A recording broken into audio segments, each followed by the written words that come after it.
जल्दी से एक छोटा सा रिवीजन कर लेते हैं। Electric potential means the amount of work done in bringing the unit positive charge from infinity to a point in the electric field is called the electric potential at that point. Formula होगा V is equal to W by Q naught. अगर Q naught charge को लाने में W work done करना पड़ा तो unit charge के लिए V equal to W upon Q naught work done करना पड़ेगा. And the SI unit is volt. Okay. Electric potential difference.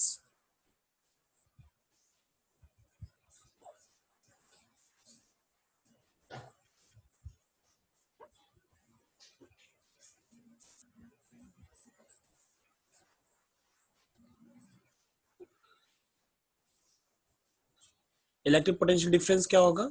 Electric field में किसी एक पॉइंट से दूसरे पॉइंट तक ले जाने में जो वर्क डन लगता है उसको बोलते हैं इलेक्ट्रिक पोटेंशियल डिफरेंस. ठीक है, और इसको हम लोग डिनोट कर सकते हैं इस तरीके से, del V is equal to VA minus VB. मतलब पॉइंट A से पॉइंट B तक किसी यूनिट पॉजिटिव चार्ज को लेकर के जा रहे हैं तो कितना वर्क डन करना पड़ेगा? अगर Q चार्ज को ले जाने पर W वर्क डन है तो यूनिट चार्ज के लिए W by Q not work done होगा. आप बोलोगे कि अब दोनों का फॉर्मूला तो एक ही जैसा लग रहा है, तो एक को आपने बोला इलेक्ट्रिक पोटेंशियल, दूसरे को बोल रहा पोटेंशियल डिफरेंस. तो ये जो W है ये इनफाइनाइट से लाया गया वर्क डन है और ये जो W है वो एक पॉइंट से दूसरे पॉइंट में ले गया वर्क डन है. ठीक है, तो ये अंतर है दोनों W में.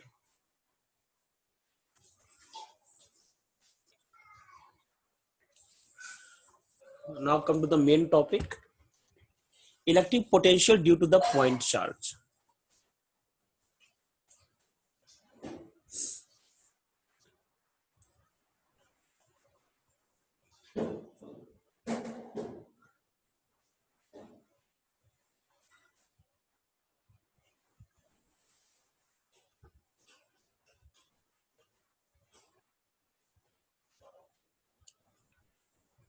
किसी पॉइंट चार्ज की वजह से इलेक्ट्रिक पोटेंशियल कितना होगा?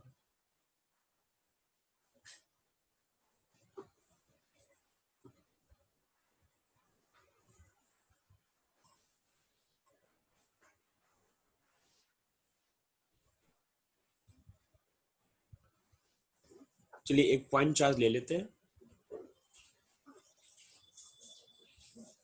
कंसिडर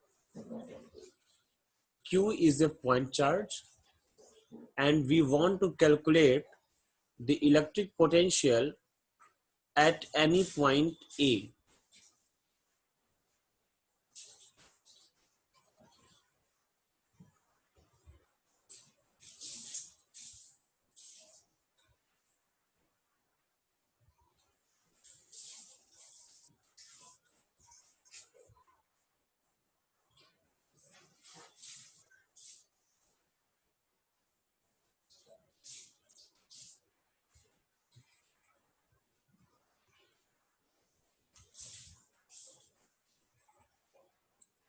यहाँ पे कोई पॉइंट ए पर है, यहाँ पे हम लोगों को इलेक्ट्रिक पोटेंशियल कैलकुलेट करना है.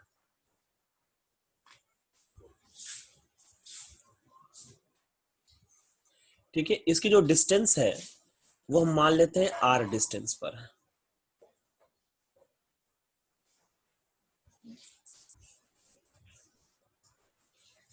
तो इलेक्ट्रिक पोटेंशियल वर्क डन क्या होता है? इनफाइनाइट से लाया गया वर्क डन, मान लेते हैं इनफाइनाइट यहां पर है. ठीक है,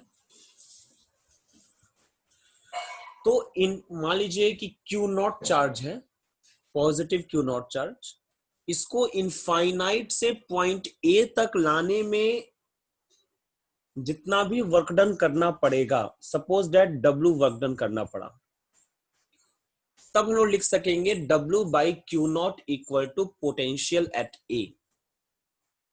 तो इनफाइनाइट से A तक का वर्क डन कैलकुलेट कैसे करेंगे? तो इसके लिए हम हेल्प लेंगे इंटीग्रेशन मेथड का। जब भी कोई बहुत बड़ी डिस्टेंस होती है तो हम एक छोटे से पार्ट के लिए निकाल लेते हैं और फिर उसको इंटीग्रेट कर देते हैं, तो हमें टोटल पाथ के लिए मिल जाता है।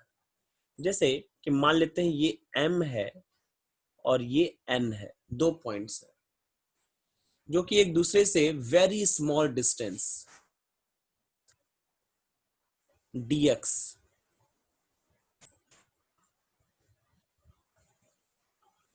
डिस्टेंस पर है, ठीक है।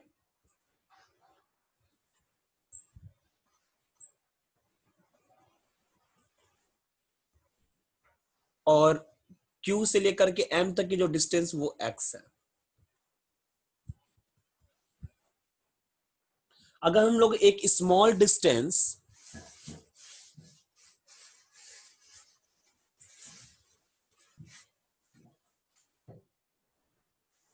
m से n तक के वर्क डन निकाल लें और उसको इंटीग्रेट कर दें तो हमें टोटल वर्क डन मिल जाएगा। तो चलिए m से n तक का वर्क डन निकाला जाए। यहां पे फोर्स कितना लगेगा, मान लेते हैं F फोर्स लगेगा, ठीक है। ये भी पॉजिटिव चार्ज है और ये भी पॉजिटिव चार्ज है, इसलिए रिपल्शन हो रहा है। तो वर्क डन का फॉर्मूला क्या होता है, F into dx।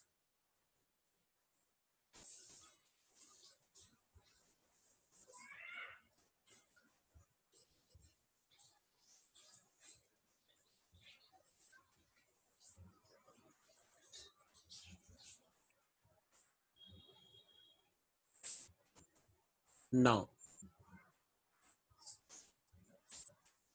the small work done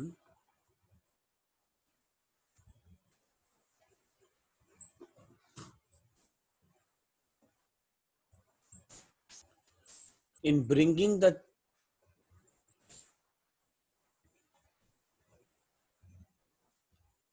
plus Q naught charge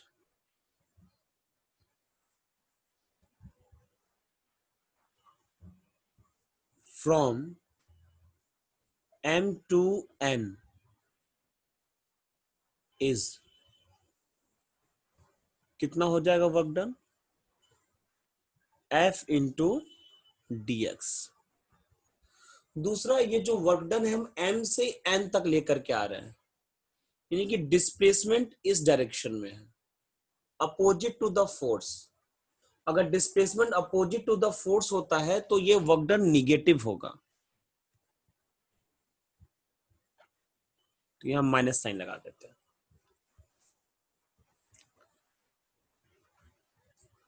now what will be the value of F,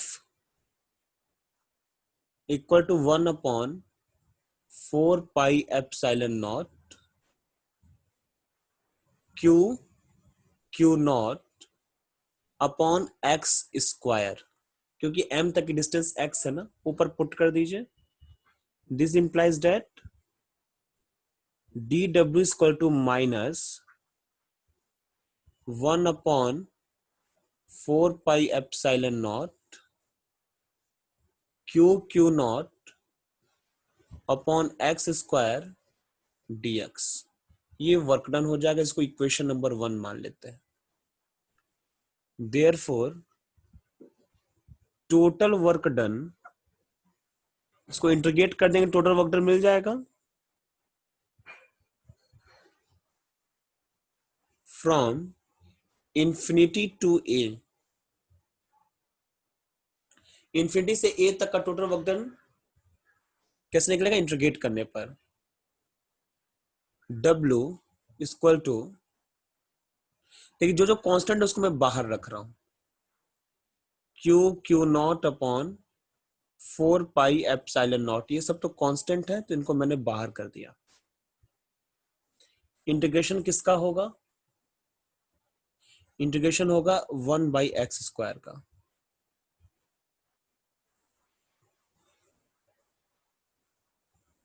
कहां से कहां तक लेके आए हैं, इनफाइनाइट से आर डिस्टेंस तक लेकर के आए, ठीक है। एक्स कहां से है, एक्स इक्वल टू इनफाइनाइट से लेकर के एक्स इक्वल टू आर तक लेकर के आए। अब मैं आपको यहाँ पे एक फॉर्मूला बताऊं,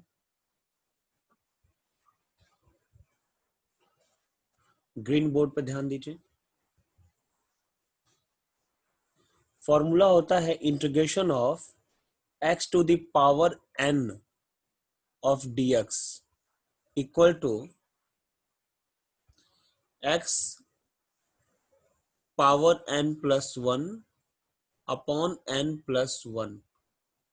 इस हिसाब से 1/x² को x के पावर -2 लिख सकते हैं ऑफ dx। ये कितना आ जाएगा, x के power -2 plus one upon -2 plus one, यानी कि x के पावर -1 अपॉन -1। और इसे कैसे लिख सकते हैं, -1/x, यानी कि x² का इंटीग्रेशन कितना हो जाएगा,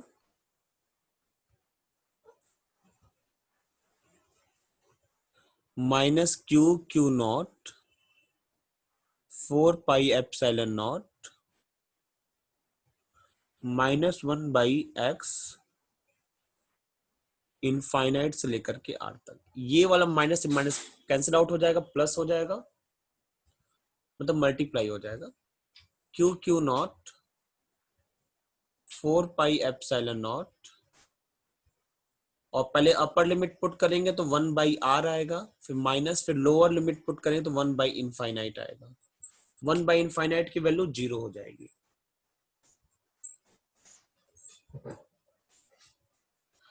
तो आपको जो रिलेशन मिलेगा देखने को, वो क्या मिलेगा, यहां मैं लिख रहा हूं रेड पेन से। W equal to 1/4πε0 q(q0) upon r², r not square, only r। ये तो वर्क डन अभी निकला। अभी हम लोग को पोटेंशियल निकालना है। पोटेंशियल का फॉर्मूला क्या होता है, पोटेंशियल का फॉर्मूला होता है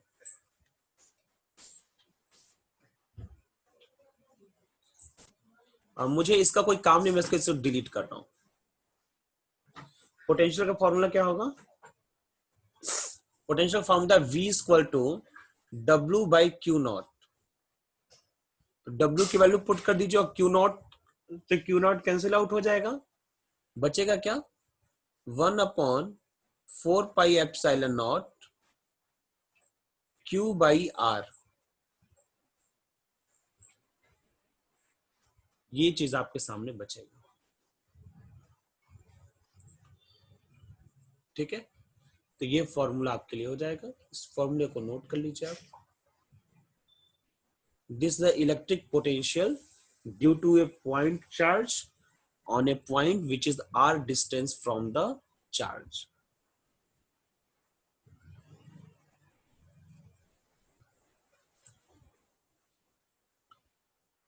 Also एक बात और आप ध्यान से देखिए, तो ये जो इनवर्सली प्रोपोर्शनल टू r है, ना कि r²।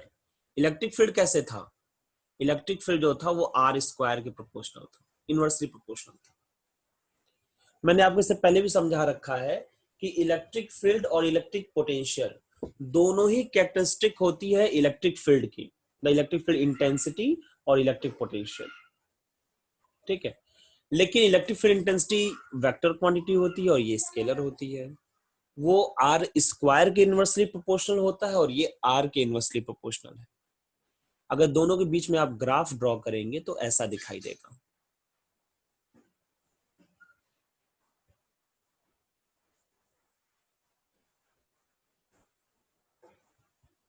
Graph between V and R। इसी पर E का भी ग्राफ ड्रॉ कर देंगे अभी।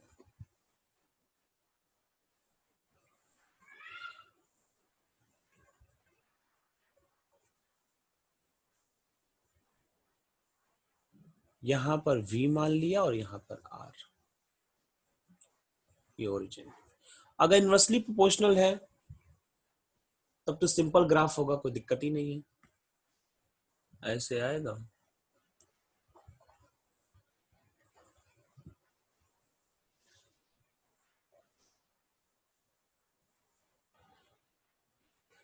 ऐसे ठीक है, ये यूनिवर्सिटी पोटेंशियल ग्राफ हो गया, ये V के लिए ग्राफ है। ठीक, लेकिन अगर इलेक्ट्रिक फील्ड का ग्राफ इसी पर ड्रॉ करें तो वो ग्राफ ऐसा होगा। आर स्क्वायर के है तो वो सडनली डिक्रीमेंट होगा उसमें। फिर से ड्रॉ कर रहा हूं,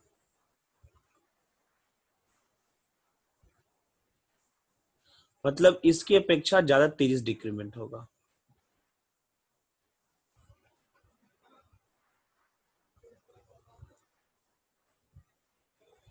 इस तरीके से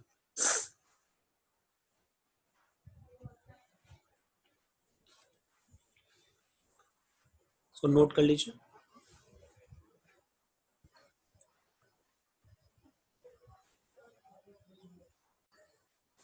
Now the next topic is potential due to the group of point charge.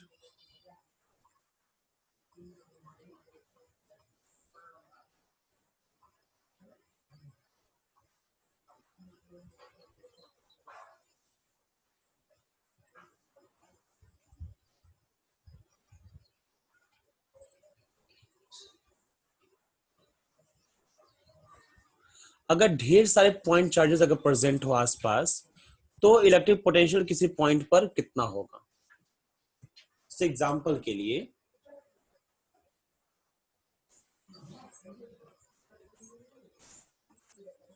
ये ढेर सारे चार्जेस हैं, ठीक है, ये चार्जेस प्रेजेंट हैं और इनकी वजह से पॉइंट P पर जो है हम लोगों को इलेक्ट्रिक पोटेंशियल निकालना है।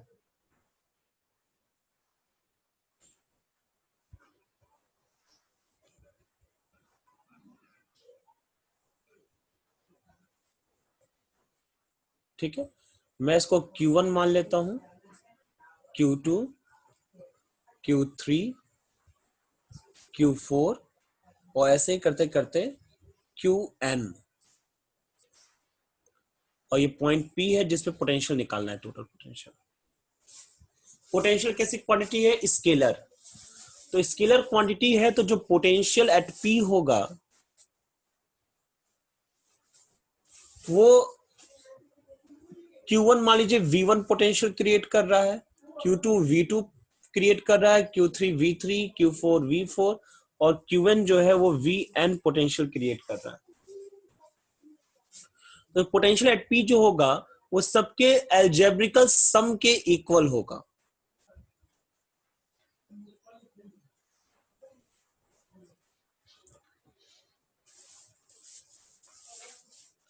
ठीक है, सबके एल्जेब्रिकल सम के इक्वल होगा।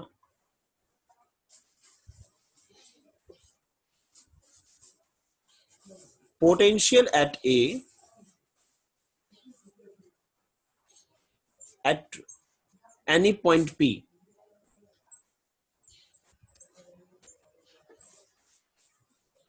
due to multiple charges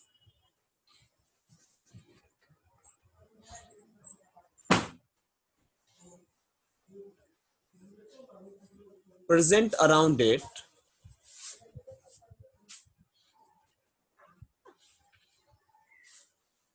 will be algebraical sum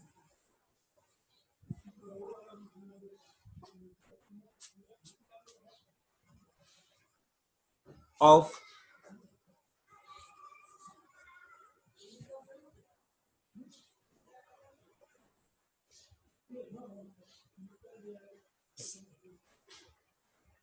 potential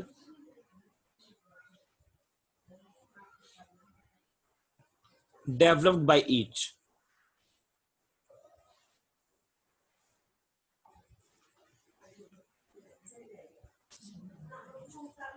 ठीक है, तो पोटेंशियल एट P को हम लोग कैसे लिख सकते हैं, V1 का फॉर्मूला क्या होगा, देखिए 1/4 पाई एप्सिलॉन नॉट, इस सब में तो कांस्टेंट होगा। ठीक है, सब में होगा, ये यही चीज होगी सब में, तो उसको कॉमन ले लेते हैं, तो 1/4 पाई एप्सिलॉन नॉट। अब V1 में क्या बचा, Q1/R1, Q2 अपॉन R2, और ऐसे ही करते करते Qn अपॉन Rn।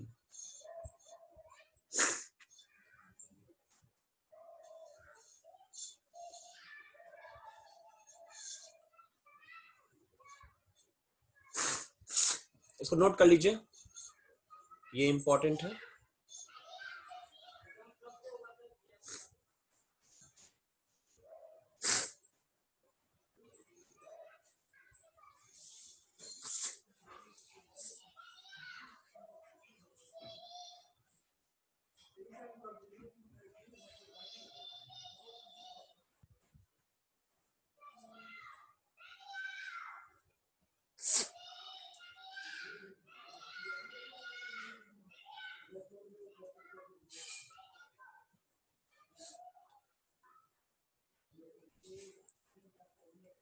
इसको अगर आप चाहो तो कुछ ऐसे भी लिख सकते हैं, v equal to 1/4 pi epsilon not, या समेशन भी लगा सकते हैं, summation over i starting from 1 to n qi upon ri। ऐसे भी शॉर्टकट में लिख सकते हो, ठीक है। मान लीजिए कोई कॉन्टिन्यूअस चार्ज डिस्ट्रीब्यूशन प्रेजेंट है, तब if there is any continuous charge distribution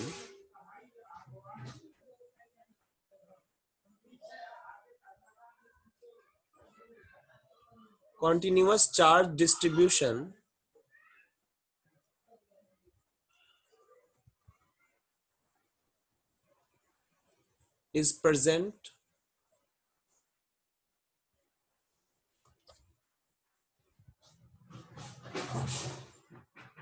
around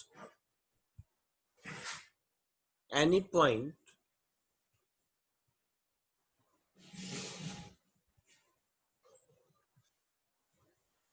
then summation मालूम है आपको, अगर कॉन्टिन्यूअस चार्ज डिस्ट्रीब्यूशन होता है तो समेशन जो है वो इंटीग्रेशन में बदल जाता है, ठीक है।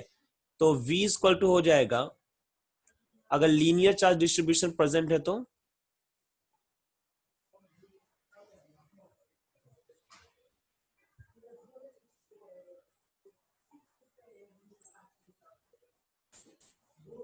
dq by r,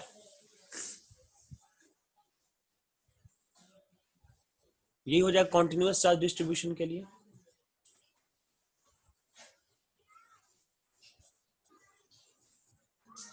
अब इसी आधार पर लीनियर के लिए क्या लिख लेंगे हम लोग, फॉर लीनियर चार्ज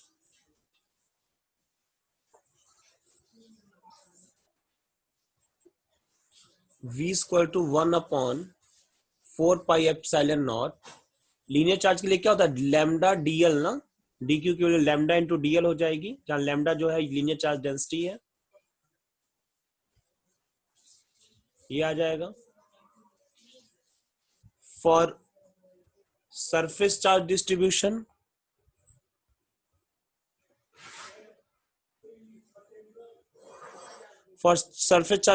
में v इक्वल टू क्या हो जाएगा, 1/4 pi epsilon not integration over sigma into D ए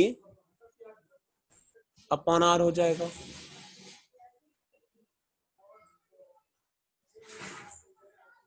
ठीक है। And for the volume charge distribution